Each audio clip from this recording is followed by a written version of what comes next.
right, everyone. We'd like to welcome Escondido's own Haley Moore to this edition of the SCGA's Quarantine Chronicles.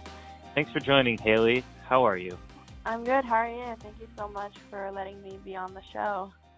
Of course, we're glad to have you, and good to know everything's going well. Everything's good over here. I think we're all going through the same thing, cooped up. How are you spending your days? I'm just taking it day by day.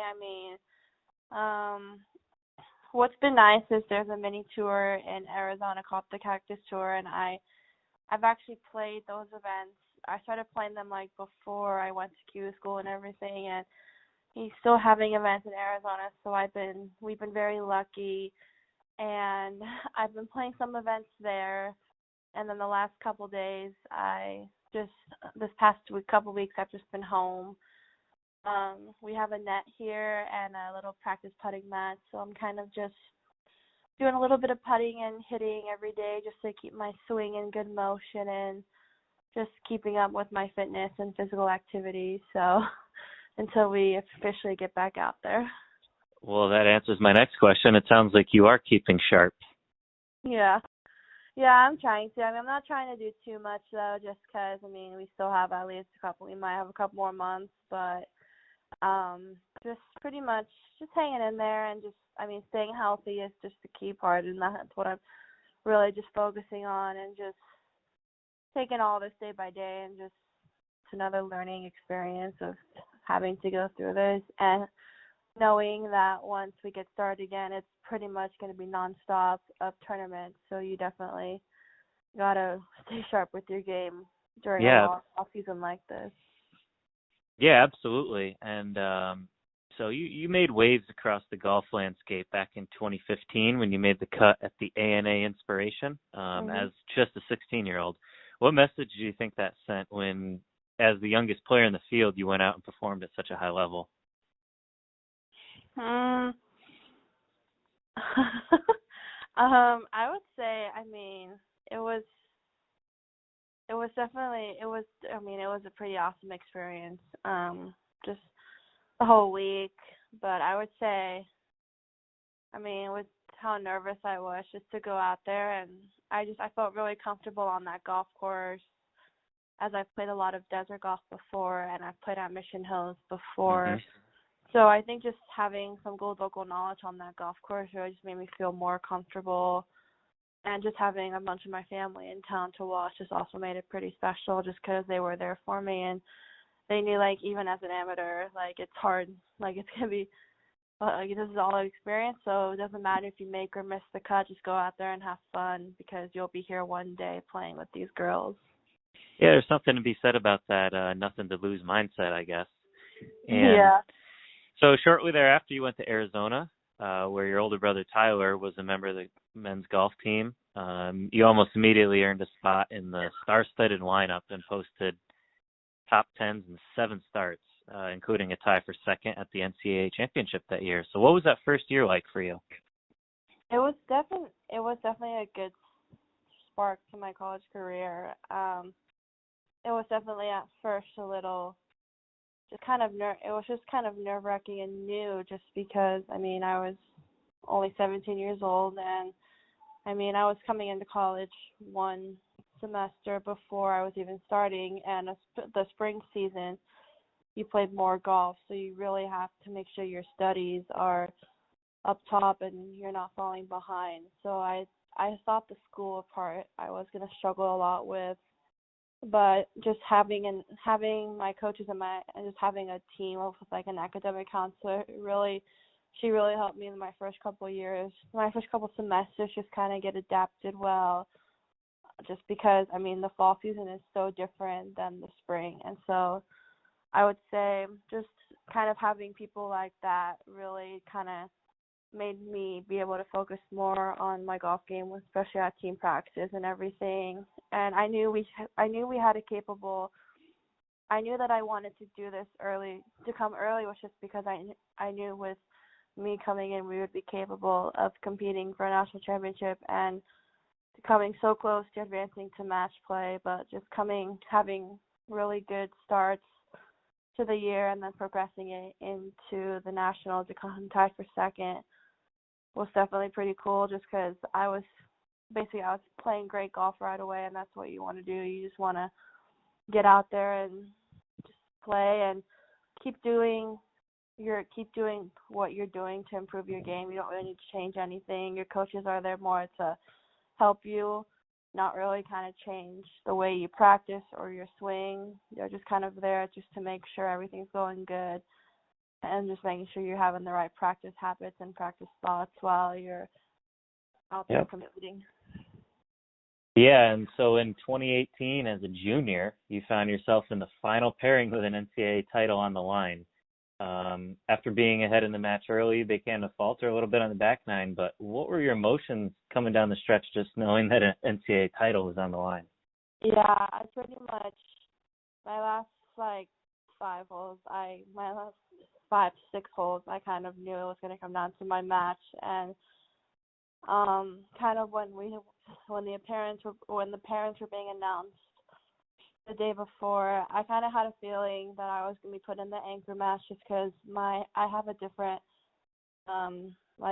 mental way of going into match play, and I had struggled in the stroke play version, but I had just caught fire, and I played really well the first 2 matches, so I kind of had to think my coach was going to put me either out first to either get a point or put me in one of the last matches to where it could come down to my match. And I knew I had gotten down, I had lost a couple, but I just knew I was really close with my assistant coach, so he came, and when he came, we basically knew that it was going to come down to my match. So we kind of just were walking together, and these were pretty good holes that I had 2 good par 5s where I could easily reach into, and I could easily turn the match around, and then just had a couple holes I just had to place my tee shot, and then I'd be okay. And then just going to 18, we were 1 up. And she hit the best shot she could to be in there close for eagle to win, and I just flip out my birdie putt. So she 2 putts, and then we go into extra. So now I'm just even a little more nervous just because, my whole team is there, my head coach is there, and then we had some of our, my mom was there and other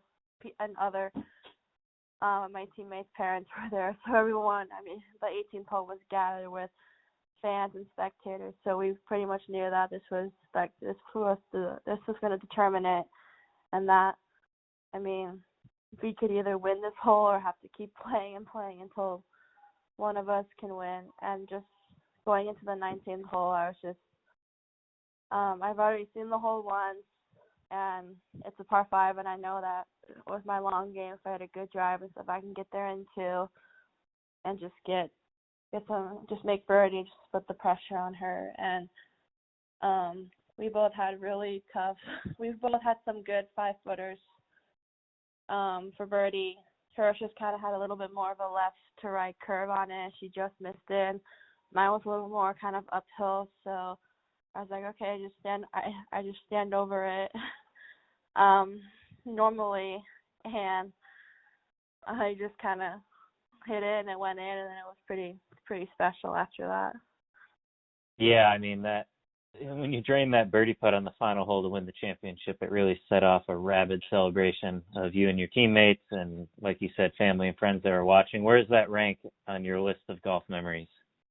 It's probably number 1 right now. Maybe number 2. It would have to be, right? It's up there, yeah. Yeah, it's pretty iconic.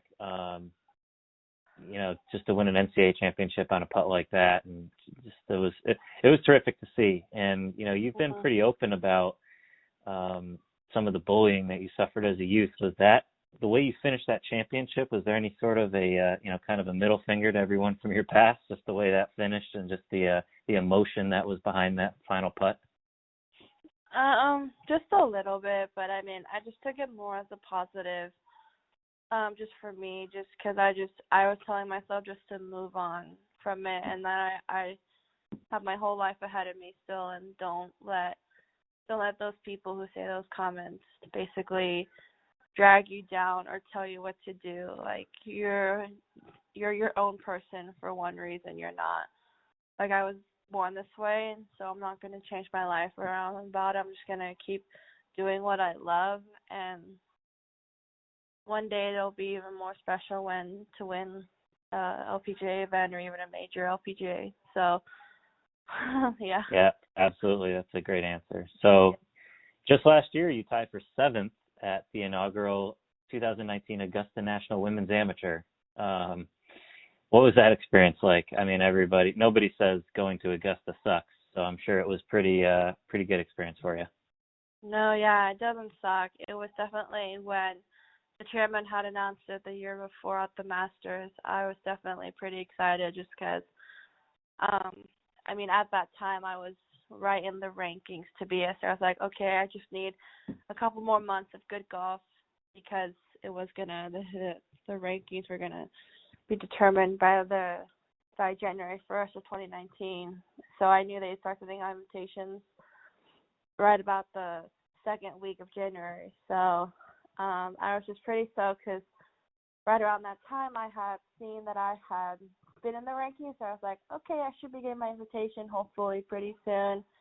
And I was actually out of the country playing in a tournament, so I never really got it did arrive home to my house, and so my mom took a picture of it and just kind of saw it, and then I saw it, and I was like, okay, well, it's official. And I was just getting excited just because I knew it was going to be a week of a lifetime, and just for anyone to step on the Augusta National grounds to play it, to watch the Masters, or just to walk it, it's just something different in life. Like, it's just something on your it's probably on everyone's bucket list that to go there, and so to see it and just experience it, I think it's just pretty awesome. And I mean, for me to play it and walk the grounds of just all the legends who play out there, it's just pretty special too. Yeah, it was really awesome to see you and Andrea Lee and Zoe Campos and all the SoCal girls out there really killing it. So yeah, you are a pro now, rookie on the LPGA Tour. You've made a couple starts on the big show already. What's your biggest takeaway that you've had thus far? I know you've played a couple events here before everything got suspended. Yeah, what's your biggest takeaway thus far, and what are your expectations moving forward? I think right now, just staying patient out there. I mean, you have two, basically. I feel like your first 2 rounds, you kind of just got to focus in on everything and just try to do whatever you can to make the cut. And then once you get to the weekend, just start experiencing that part. And then, like a lot of people call the 3rd round moving day. So basically, you can see that if scores are low, then you know that you can go low as well. And then, I mean, yeah, I mean, I would just say, I mean, it's kind of the weekend, it's just kind of being patient, just kind of let your game play out there because you've already seen the course a bunch of times. So if it doesn't go your way, it doesn't matter. I mean, you're still going to get money. So, yep. But I think my main key this year is now, I mean, hopefully with this season going to be a little shorter now, just my number one main goal is just to keep my cards. So I know I'm going to have to just come out strong and just try to really play well these first couple of events just to get going back into the groove of competitive golf out here, and knowing that every putt is going to count for something. So it can count you money, or it can count for you missing a cut or making a cut. So I just have to focus in on everything and just have a good mindset going into every week. And even if I do miss one cut, I just know it's not over. There's still more tournaments I could play, and just regroup and reset and get ready for the next week. That is a veteran mindset, Haley. I like it. So a lot of the young women that you grew up playing against are now, on the LPGA Tour, or at least, a couple of years off from being on the tour. Did SoCal's high level of competition help you to get where you are today? Yeah, definitely. I mean, I've seen them pretty much since I've grown up the game, and I mean, seeing all of them, I've seen them in college golf and even at Q school, and I mean, a lot of us were competing at Q School and got through Q School, so we pretty much, I think just playing with them, seeing kind of their games and everything, I just kind of knew. I was like, okay, I mean, we're all capable of being out there playing with the pros, and I think just with how competitive it is out here, it's pretty similar to what the LPGA is, where you see a lot of the same girls competing up top at the leaderboards to win it, or you just see those girls trying to grind it out to make a cut or to get like a top 10 or top 15 in a major. So it's pretty, I would think, growing up playing in a huge area with a lot of golf and great courses to play on that are pretty similar, you definitely gets you used to your competitiveness and to get stronger with it. Yeah, that's great, Haley. And I'll leave you with this. Just one quick question. What is your favorite show right now that you're streaming? Oh gosh.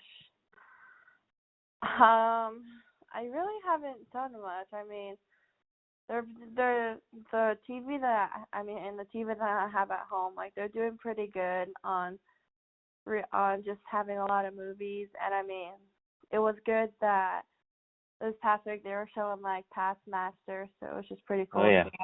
Now it's good. I think just watching replays of sports just to get that back in your mind. But if I'm not watching sports, I would have to say I'm kind of just like researching just show. I really haven't found one yet. So if anyone has any recommendations, just give me a message on Facebook or something. It'll be cool. Yeah, that's a shout out. That's a shout out to all our listeners. You guys know how to find Haley. Find her on the web. Shoot her a DM. Slide in those DMs with some good show recommendations for Haley. All right. Well, that was fun to have you here, Haley. And I think that's it for this session of Quarantine Chronicles. Thank you, guys. All right. Thanks, Haley. All the best to you, and stay safe out there. Thank you.